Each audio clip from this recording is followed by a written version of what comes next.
Oke. Jadi penggunaan AI untuk cybersecurity ada banyak.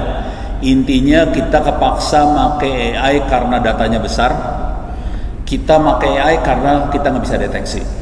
Itu aja sih inti gedenya. Oke. Data besar misalnya threat detection, ini banyak sih. Kalau kita lihat ke bawah agak banyak. Ini kita bisa lihat pelan-pelan ya. Ini saya baca pelan-pelan aja. Ini anomaly detection, malware detection, phishing detection, semuanya, fraud detection, semuanya pakai AI. Oke. Tekniknya seru banget. Terutama ini dilakukan sama teman-teman di Bank Indonesia sama OJK. Jadi itu ceritanya gini, biar kebayang betapa susahnya prosesnya harus kita lewatin. Ini transaksi kan gede banget. Tiap jam, tiap menit itu transaksi besar loh. Antar bank itu transaksinya besar. Bagaimana caranya kita bisa deteksi bahwa ini transaksi normal atau tidak normal? Dan kita harus melakukan deteksi ini dalam order menit. Ini nggak bisa dilakukan oleh manusia, asli nggak bisa manusia. Jadi akibatnya yang terjadi sama Bank Indonesia, sama OJK dan lain-lain. Jadi serangan itu bukan cuman serangan hacker, bukan, orang transaksi judi online, semuanya itu transaksi gede-gede semua, banyak sekali, dan itu tidak bisa orang yang deteksi, kepaksa udah mesin yang deteksi, AI main di situ. Intinya sederhana banget sih, secara statistik kita melihat kalau transaksi normal polanya seperti ini, jadi kita ngelihat pola aja sih sebenarnya, polanya seperti ini. Kemudian outliers-nya, ini minta maaf saya ngomong bahasa statistik ya, outliers-nya kan nggak normal.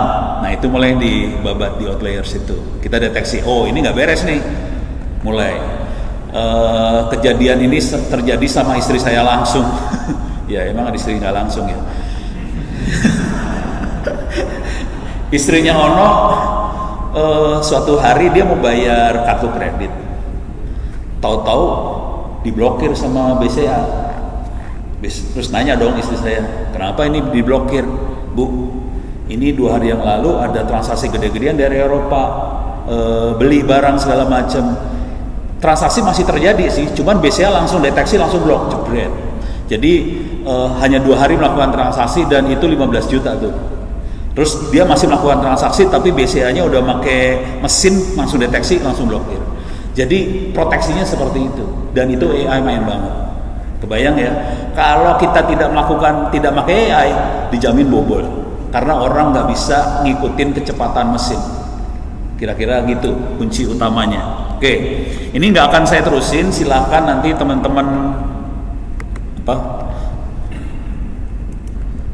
teman-teman lihat di ChatGPT, judulnya AI for Cybersecurity, kira-kira kayak gitu. Nah, cuman jujur ini adalah penelitian level S2 S3. Saya kebetulan bimbing S3 AI buat cybersecurity. Intinya kita harus cari model, training model. Jadi gini, yang kebetulan yang saya bimbing langsung ya. Yang saya bimbing langsung itu kira-kira gini. Kalau kita mau deteksi serangan di internet hari ini susah, karena semua trafficnya HTTPS. Kan nggak kelihatan HTTPS. Ini yang lewat tuh apa nggak bisa dilihat, karena semuanya dienkripsi. Yaitu gara-gara orang-orang sandi encrypt. Kita nggak bisa lihat. Konsekuensi nggak bisa dilihat. Kita nggak bisa jalanin yang namanya intrusion detection system. Intrusion detection system itu kita harus bisa lihat paket yang dikirim apa. Lah ini paketnya di encrypt, pingsan lu asli, mampus aja. Sekarang kita posisi mampus banget karena kita nggak bisa melihat apa yang dikirim. Akibat yang terjadi adalah kita cuma ngelihat pola. Ini trafficnya seperti apa? Kalau pola kayak gini, ini traffic apa? Pola kayak gini, traffic apa? Terpaksa kita butuh training data dari traffic yang ada, diambil, kemudian dimasukin ke dalam model, kemudian itu dari model itu kita keluar. Kalau trafficnya kayak gini, ini orang kirim email. Kalau trafficnya kayak gini, orang chatting. Kalau kayak gini, orang nonton YouTube. Kalau kayak gini, pokoknya kayak gini baik. Di luar itu, nah kita harus pelajarin lagi. Kita harus kasih label nih. ini serangan SQL injection, ini serangan apa. Karena semua serangan ini semua di-encrypt, kita nggak bisa lihat. Nah, untuk sampai level itu, ya ini PR aja buat, ya bukan buat BSSN nih, buat apa? Ciseeng sih ya. Hah? Ya Poltek, BSSN santai hidupnya, bikin hidup siswanya aja berantakan. Nah, ini buat siswa ya, bisa masuk ke website ini, UNB, University of New Brunswick. Ini salah satu universitas di Kanada yang cukup berbaik hati. Dia membuat dataset buat training AI buat cyber security. Oke, cuma datasetnya gede-gede ya. Jadi keywordnya di Google, saya kasih lihat googlingnya lah. Ini ada, nih. Googlingnya ini UNB Cyber Security. Silakan masuk kata kuncinya UNB Cyber Security. Kita klik di sini, kita akan masuk ke websitenya. Silakan di-download tuh datasetnya, training datanya. Ada banyak datasetnya, bisa saya klik datasetnya. Ada IoT, serangan-serangan di IoT. Ini saya gede.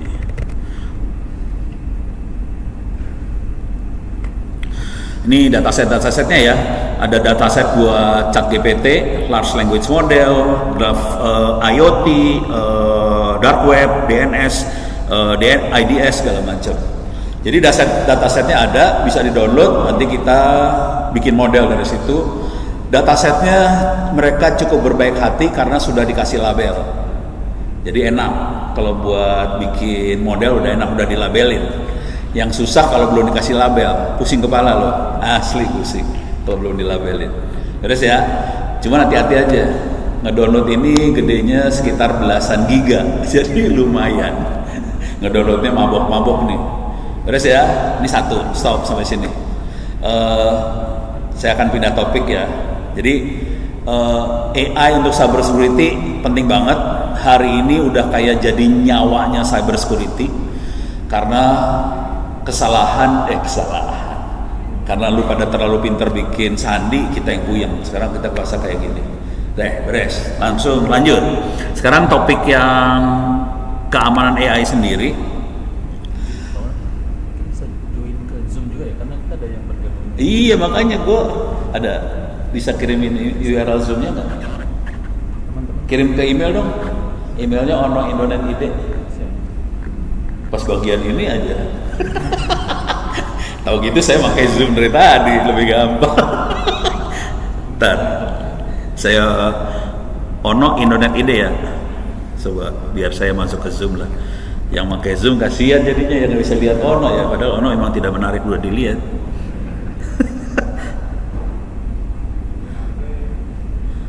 Oh, belum masuk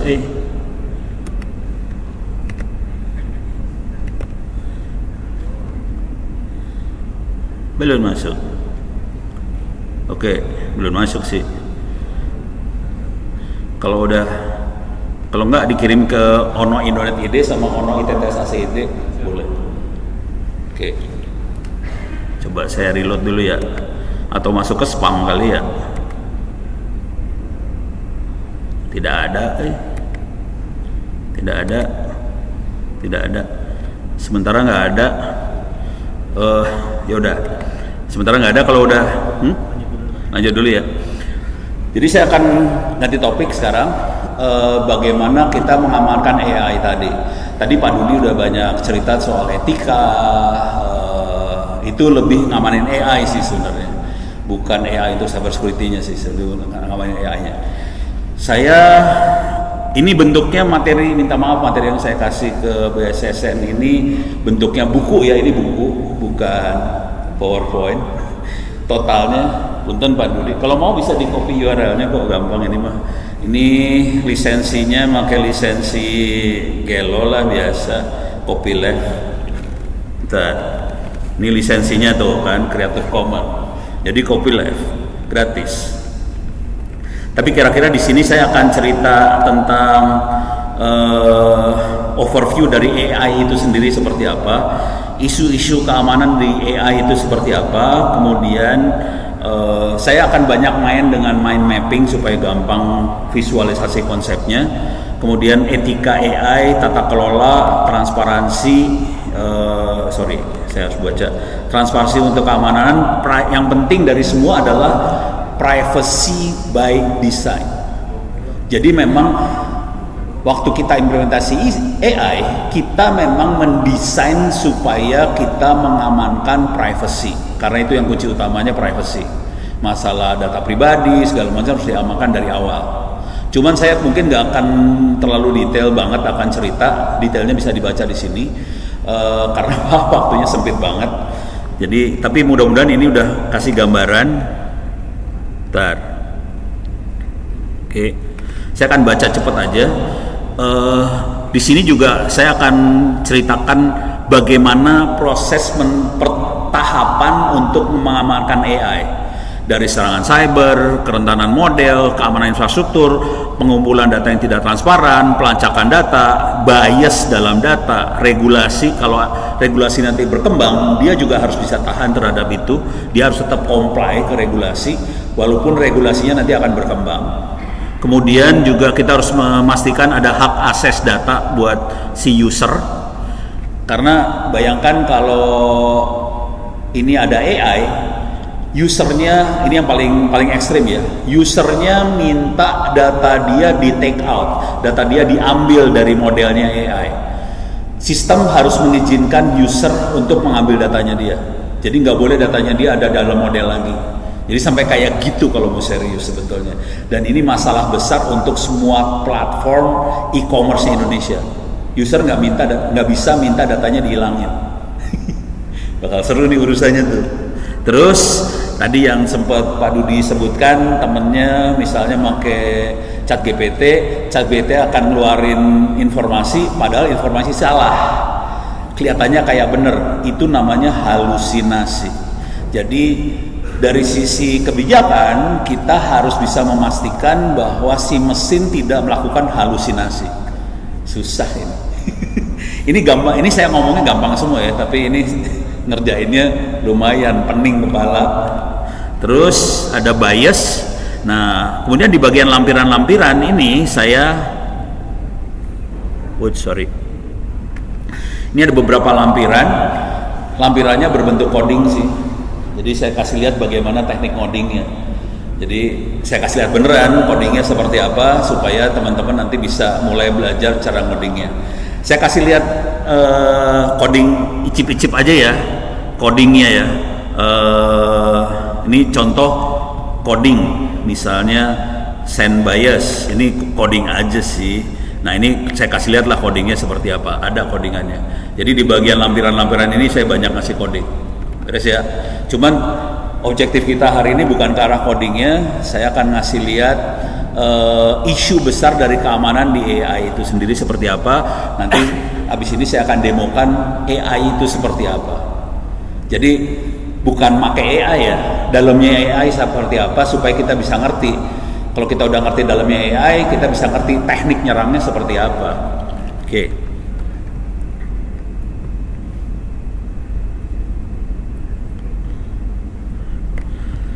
Oke, jadi ini bukunya dibuat untuk akademisi, praktisi teknologi, pembuat kebijakan, masyarakat umum. Ini saya lepas di internet, jadi teman-teman semua juga kalau follow Twitter saya, oh ya silahkan follow Twitter saya. Twitternya Ono W Purbo, 99,9% yang follow saya laki-laki, itu masalah. Nah ini AI versi Ono, versi blow on lah kira-kira kayak gitu. Kita ngelihatnya di sebelah sini ya. Ini apa ya? Kanan kiri? Kanan ya. Dari sana kanan ya. Di sebelah kanan itu objektifnya. AI buat pimpinan, buat presiden, buat menteri, buat direktur, buat CEO segala macam. Jadi sebelah kanan ujungnya. Kalau kita lihat AI itu buat apa? Jadi mereka ngambil data dari user, dari customer, dari IoT, bisa juga dari sensor, mesin dan sebagainya. Kemudian datanya itu dimasukin sensor. Sensornya yang paling sederhana adalah Kalau di platform digital, sensornya kita bisa ngelacak histori, dia mesen apa, dia search apa, kemudian masuk database. Karena datanya besar sekali, kita nyebutnya big data, kira-kira kayak gitu. Secara teknik bisa aja berupa file teks biasa, bisa beberapa file sembarangan. Cuman kalau kita mainan AI yang enak, datanya kalau bisa sih terstruktur. Jadi kayak file Excel, itu enak prosesnya. Kalau file sembarangan lebih pening kepala prosesnya. Nah, ini semua dimasukin ke data analis, mereka program, keluar dua hal besar biasanya. Satu klasifikasi, satu dukun. Jadi AI buat perdukunan biasanya. Kalau zaman dulu kita dukun pakai menyan, sekarang dukunnya pakai data. Kira-kira kayak gitu. Contoh dukun seperti apa? Contoh dukun itu misalnya Bapak Presiden. Boleh nggak sih ngomong kayak gitu? Misalnya Pak Presiden, dia pengen ngeliat ke depan program apa yang cocok buat rakyat Indonesia. Gitu ya. Caranya gimana dia lihat programnya cocok apa enggak? Dia lihat dari data, histori data selama ini. Rakyat ini butuhnya apa sih? Nah, itu prosesnya proses klasifikasi. Misalnya ada berapa rakyat yang miskin, ada berapa rakyat yang prasejahtera, ada berapa yang sejahtera, ada berapa yang konglomerat. Sebagai presiden biasanya cara berpikirnya gini. Ini kan parameternya banyak ya, rakyat punya parameter banyak ya, misalnya pendidikan lah, misalnya gaji, penghasilan, misalnya jumlah motor, jumlah anak, jumlah pinjaman ke bank, itu kan semua parameter. Dari parameter ini yang kalau kita ngerubah parameter A sekian persen, efeknya apa ke status si rakyat tadi? Apakah rakyat bisa berubah dari miskin ke prasejahtera? Nah, nanti kan si AI ini biasanya dipakai oleh orang-orang bagian perencanaan. Apakah itu di Bappenas, apakah itu nanti di kementerian, mereka melakukan perencanaan itu untuk ngetes, untuk simulasi. Kalau saya rubah ini, efeknya apa ke status rakyat tadi? Gitu. Dengan cara itu mereka tidak melakukan coba-coba program. Kayaknya kita harus kasih pinjaman lunak. Kayaknya kita harus kemarin Bapak Presiden bebasin, jadi utangan udah diputihkan semua. Ini kacau kan? Kalau kayaknya tuh kacau. Ini fungsi perdukunannya di AI. Dengan cara itu, dari masukan si data science ke presiden, direktur dan sebagainya, dia bisa membuat program yang cocok buat rakyat.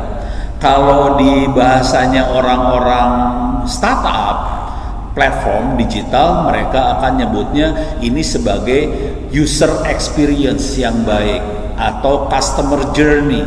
Ini semuanya kalimatnya kayak gitu-gitu biar menarik. Tapi sebenarnya intinya sih gitu-gitu aja sih. Beres ya? Jadi siklusnya kira-kira gitu. Serangan AI-nya ada di mana? Nih, saya kasih lihat serangan AI-nya. Ini bisa dibaca-baca lah.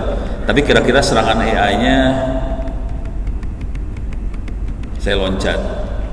Ini serangan AI-nya ada di sini nih. Oke.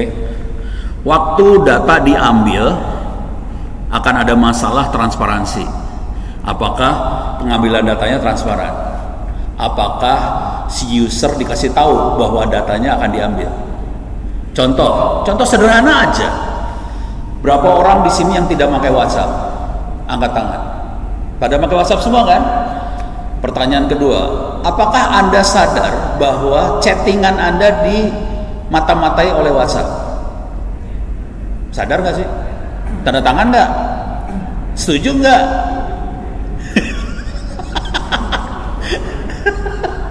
Ini AI. Ini masalah sebetulnya.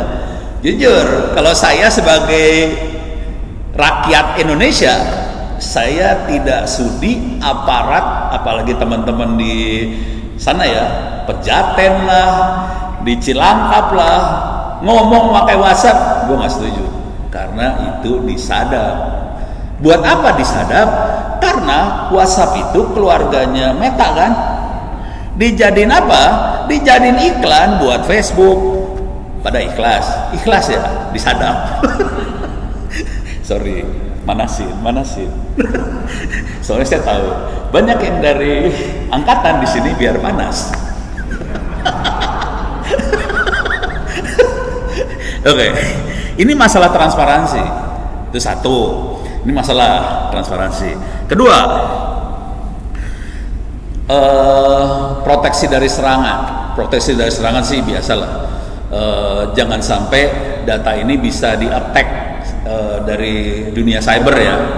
Kalau itu mah cyber attack biasa. Contoh paling sederhananya adalah kayak SQL injection, kayak gitu. Bagaimana kita dari luar bisa injeksi data. Nah, kalau kita ngerti bahwa AI itu bekerja berdasarkan data, kalau kita bisa merubah training data, output buat si presiden, buat menteri jadi salah semua. Contoh sederhana aja. Presiden pengen bikin kebijakan untuk orang miskin. Oke. Sekarang saya injek data bahwa semua orang Indonesia itu kaya, yang miskin itu sedikit. Injek aja sebanyak mungkin data orang kaya. Dijamin kebijakan presidennya jadi salah. Kira-kira kayak gitu. Ada ya. Jadi tekniknya sederhana sih. Kalau ngerti proses kerjanya AI, kita gampang buat merubahnya. Kedua, hak akses data. Ini yang tadi saya sebutin ya, hak akses data. Jadi si user peraturan harus bisa mengizinkan pengguna untuk akses datanya dia. Akses ini bukan sekedar akses ya.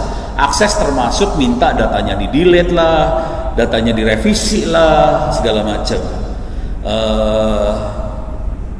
Misalnya ada orang yang membuat kesalahan apa terus diviralkan, dia nggak pengen data itu tetap berviral di internet, dia pengen datanya hilang. Nah, itu harus diizinin buat dihilangin. Nah, kayak gitu susah gampang sih. Nah, udah gitu dari sini, dari pengumpulan dia masuk ke database. Di sini harus ada proteksi supaya si orang dari ini proteksi pelacakan data. Maksudnya kira-kira gini. Ini udah ada data di dalam database. Oke. Ini ada hacker nih dari luar. Dia ngirim perintah ke database-nya supaya ngeluarin semua data-data untuk karena dia pengen melakukan profiling. Misalnya, dia pengen melakukan profiling tentang Ono, atau dia pengen profiling tentang BSSN. Dia injek perintah-perintah pakai prompt, pakai apa segala macam, diinjek ke dalam database-nya supaya keluar output dari outputnya dia bisa melakukan profiling. Si AI harus bisa menjamin bahwa jangan sampai ada hacker yang dari luar bisa sampai pinpoint, sampai bisa menemukan Ono anaknya siapa sampai detail banget. Jadi AI-nya harus bisa memblokir seperti itu. Jadi nggak boleh sampai datanya bisa dilacak sih sebenarnya. Susah. Ini ngomongnya gampang ya, prakteknya tidak gampang. Saya udah ngerasain susah ini. Oke. Yang lain juga penyalahgunaan. Setelah kita dapetin itu, kita bisa melakukan penyalahgunaan. Contoh penyalahgunaan itu gampang banget sih sebenarnya. Contoh, ini nggak pakai AI, tapi kalau pakai AI lebih keren lagi. Ini contoh, ini minta maaf buat mahasiswa. Contoh kasusnya adalah mahasiswi perempuan, mahasiswi BINUS. Oke. Dia pakai media sosial, hampir semua orang pakai media sosial. Tapi bayangkan ini di belakangnya itu AI. Tapi ini kita serangannya tidak pakai AI sih, gampang banget tekniknya. Jadi ada mahasiswi BINUS. Kesalahan fatal dari kebanyakan orang adalah terlalu ngobrol posting. Jadi postingnya banyak banget. Makanan yang enak apa posting, ini enak apa posting.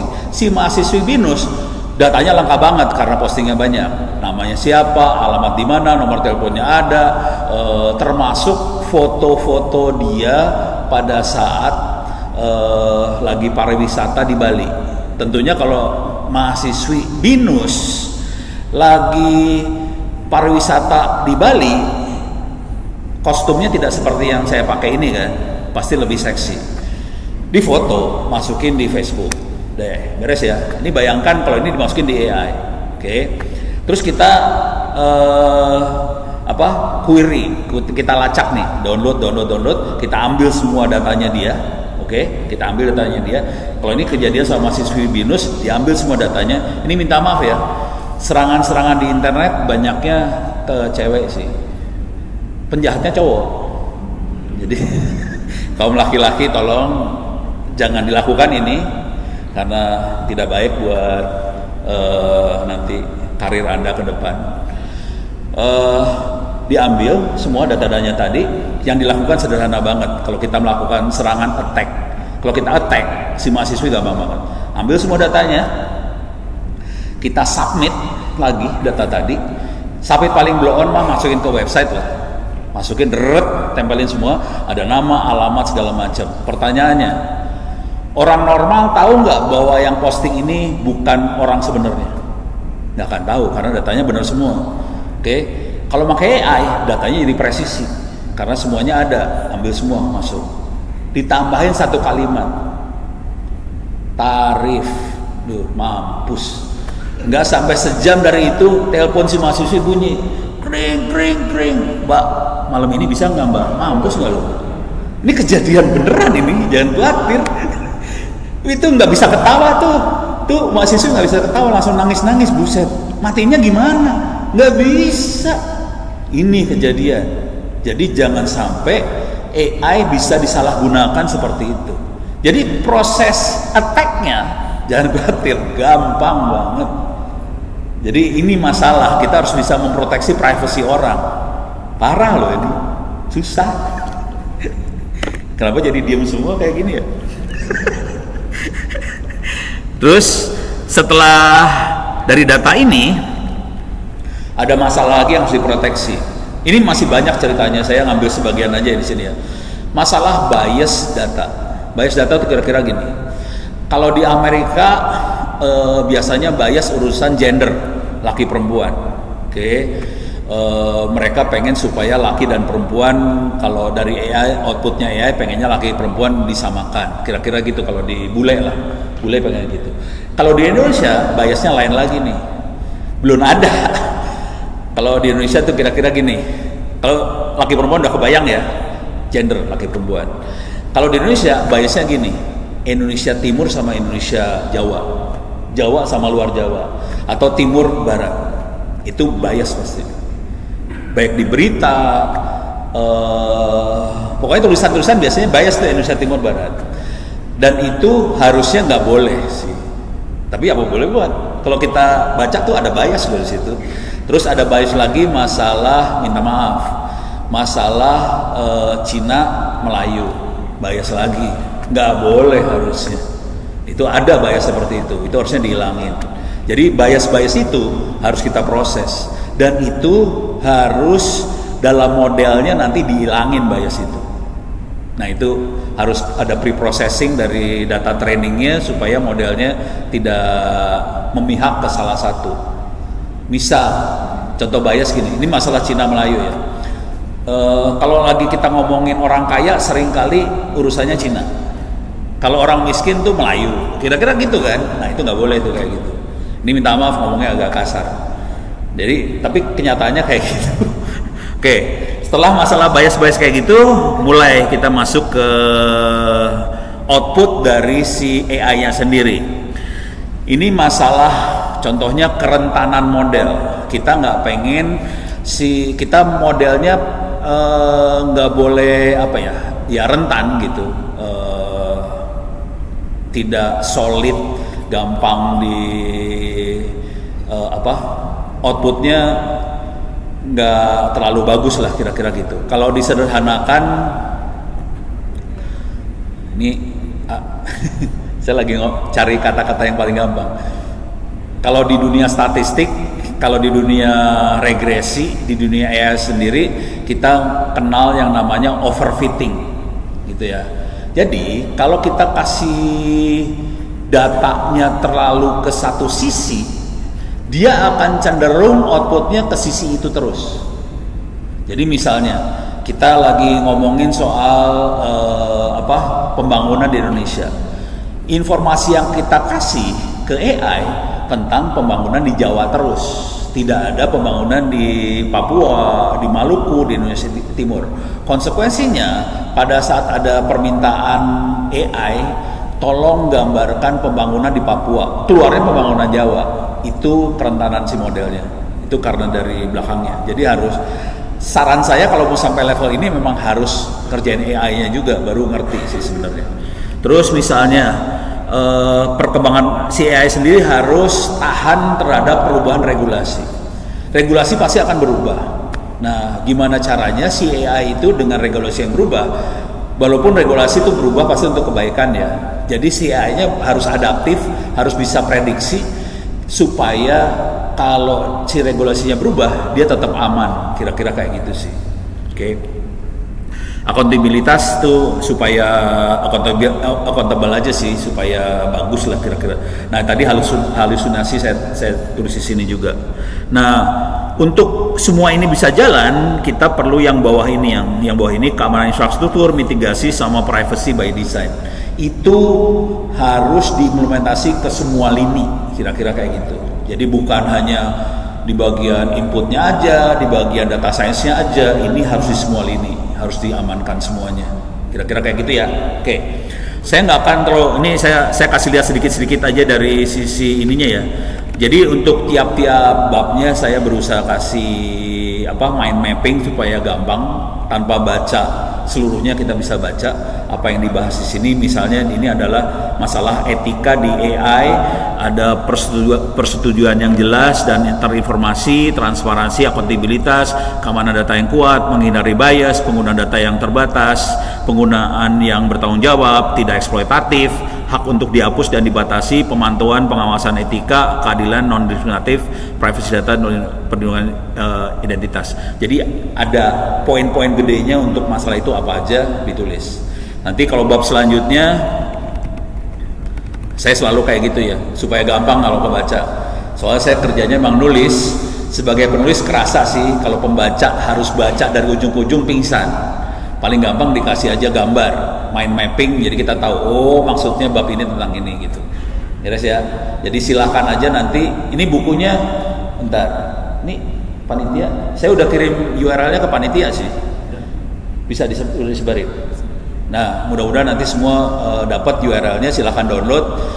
Tapi ngomong terus terang aja ya, ini belum tentu sempurna, harus diperbaiki terus. Nah, mudah-mudahan teman-teman nanti bisa baca, bisa perbaikin, mudah-mudahan kita bisa bikin sesuatu yang baik untuk Republik Indonesia lah. Gitu. Didukung oleh teman-teman BSS-an sama Ciseeng bener tuh. Ciseeng. Gue kepalanya Cikeas mulu soalnya. Salah. Oke. Waktu saya tinggal 15 menit, Pak. Ayah, siap mati gue. Oke, 15 menit lagi saya tutup. Saya pindah topik lagi, keren kan, pindah-pindah topik.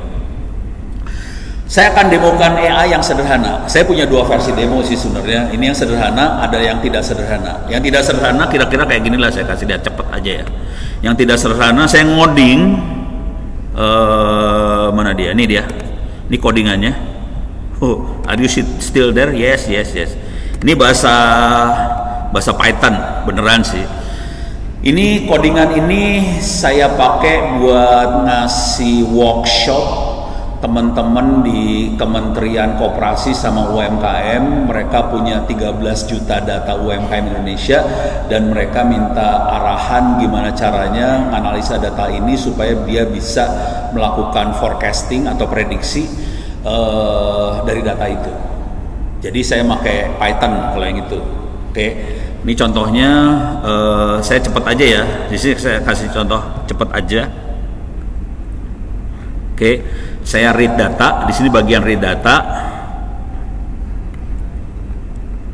Kemudian ini saya bikin modelnya. Modelnya pakai neural network, pakai TensorFlow neural network di dalamnya. Kemudian ini dihitung, diplot. Sampai kita bisa dapetin errornya minimal banget. Kemudian di sini saya melakukan prediksi. Ini hasilnya. Tapi kira-kira prediksi ini yang di bawah itu ini hasil lah kira-kira. Yang lagi diprediksi di sini adalah omset si UMKM. Jadi dia punya model, parameternya ada 200. Si UMKM punya 200 parameter, termasuk modal sama omset. Ada modal, ada omset, ada jumlah pegawai, ada pendidikan, ada macam-macam lah. Udah gitu, yang saya lakukan di sini adalah saya rubah parameter penggunaan digital marketing. Tadinya ada yang tidak menggunakan, ada yang menggunakan. Kalau saya rubah semuanya menggunakan digital marketing, efeknya apa? Ternyata omsetnya naik semua.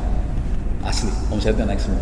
Pas ngeliat, bener juga ya, gitu. Cuman nggak gampang juga. Kalau kita ngeliat karakternya, yang bisa pakai digital marketing biasanya modalnya kecil dan dia bisa naik omsetnya tinggi banget, tapi itu hanya bisa terjadi kalau pelaku usahanya punya pendidikan S1 ternyata. Kalau cuma SMA nggak sanggup dia melakukan digital marketing ternyata, gitu. Tapi itu bisa kelihatan dari data sih. Kalau datanya doang kita lihat kayak gitu aja nggak kelihatan.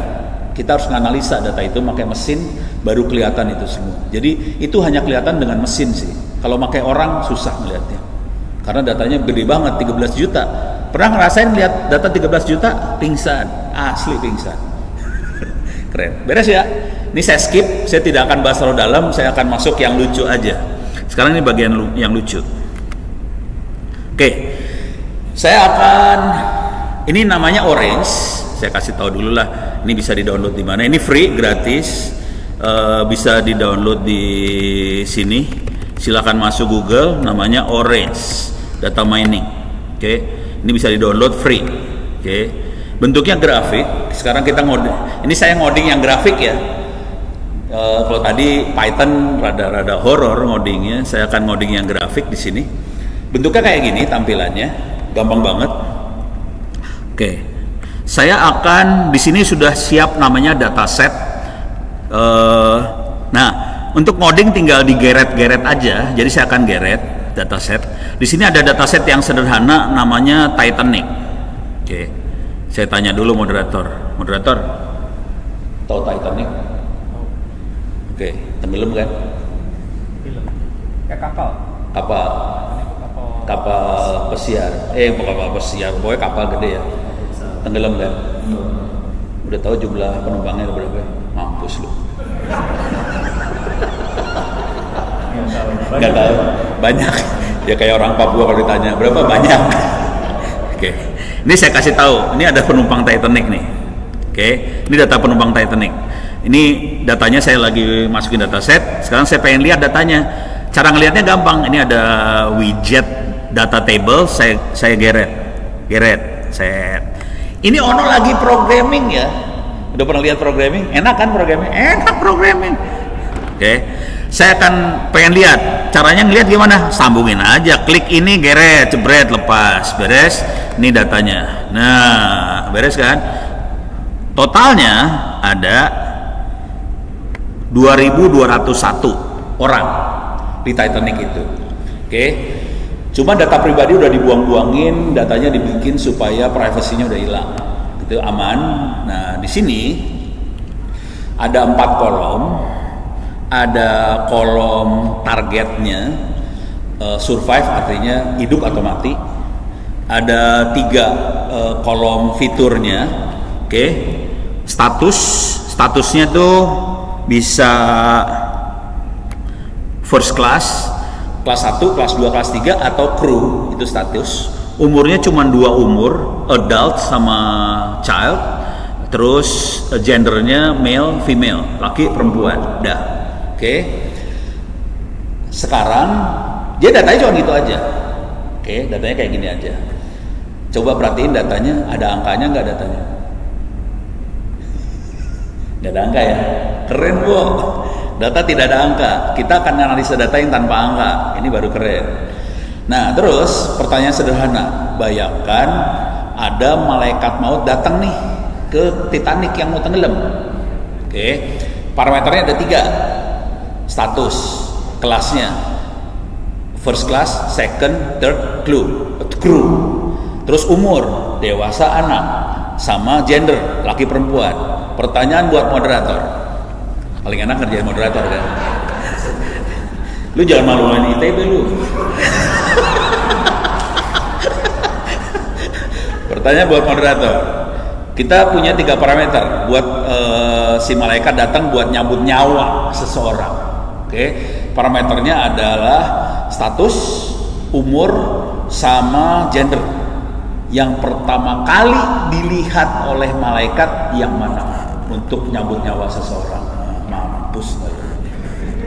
Ini namanya decision support system. Bagaimana dari data kita bisa melihat bagaimana proses pengambilan putusan dilakukan. Nah, ini pengambilan putusan seorang malaikat maut. Kalau saya pertama itu ya Agung atau sudah Ya. Jadi yang lansia kayak Ono bakal ditarik nyawanya di depan. Ya. Terima kasih. Yang kedua yang email. Jadi yang lansia mungkin agak dibentang ya.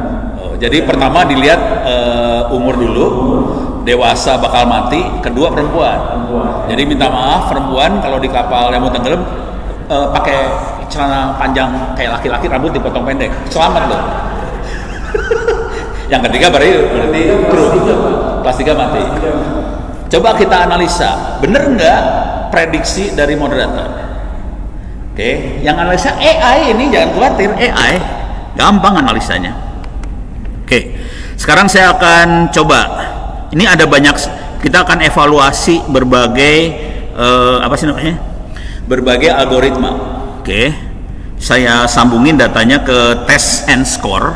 Di sini ada banyak algoritma, ada tree, ada random forest, ada logistic regression, ada banyak lah bisa diambil-ambilin. Jadi algoritma cuma gitu-gitu doang, tinggal klik geret jadi.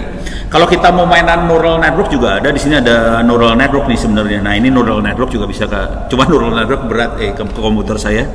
Nah, ini saya akan tarik ke sini tree, random forest, logistic regression. Kita kasih lihat di sini, kelihatan bahwa yang paling presisi adalah tree sama random forest. Dia sekitar 78,7% presisi. Kalau yang ini 77,8% presisi. Kita ngambil yang presisi, saya akan ngambil tree aja. Oke. Jadi pertama kali kalau mainan AI, kita punya data, kita cek dulu algoritma mana yang paling presisi. Itu ya, beres ya. Udah dapat dia tree, saya akan buang yang lain. Ini saya buang, beres. Sekarang tree kita ambil, udah kirim ke tree. Kita tinggal visualisasi, udah cuman gitu aja. AI, lu ditipu semua sama AI. Deh, visualisasi hasilnya, jebret, kirim kan? Dah. Sekarang kita lihat bagaimana si malaikat mengambil putusan. Yang pertama kali dilihat, minta maaf, bukan umur, ternyata gender yang dilihat. Salah lu moderator.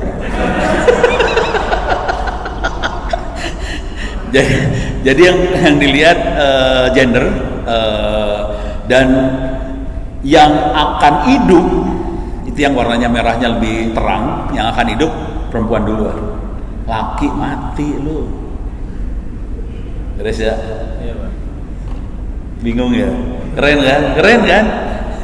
Tapi untuk ngerti ini harus harus nonton film Titanic dulu, baru tahu ceritanya. Saya lanjutin dulu ya bentar ya. Naikin lagi. Nanti setelah di perempuan yang dilihat adalah status yang kedua. Yang kedua status, kalau dia kelas 3 mati. Kalau dia kelas 1, 2 sama kru hidup. Kalau laki-laki perilakunya lain. Jadi laki-laki akan dilihat umur. Jadi kalau Ono mati. Kalau orang anak-anak hidup, kira-kira kayak gitu. Beres ya? Ini adalah hasil analisa AI. Gitu. Keren kan? Kalau melihat datanya kan salah langsung. Ini banyak banget teknik-teknik analisa data. Kita bisa dapetin insight dari data dari mesin. Kira-kira kayak gitu.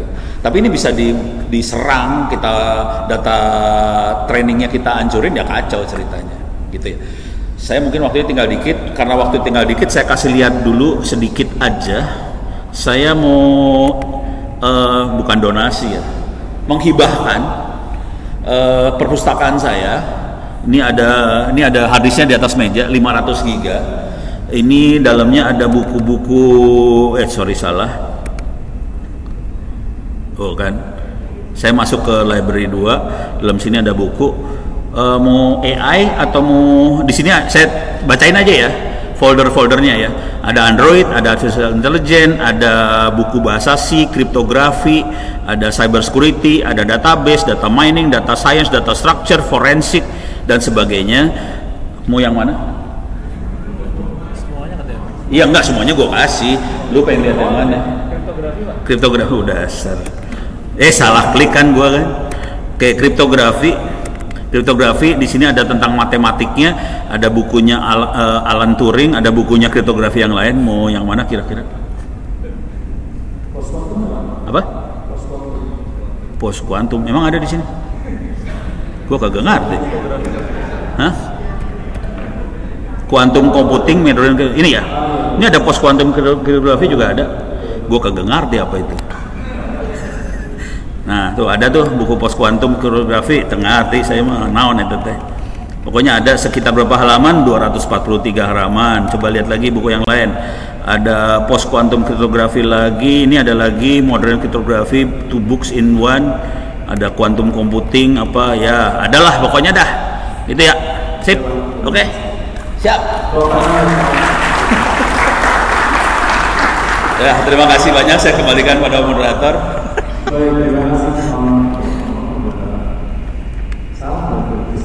Hah? Kasihan dia salah.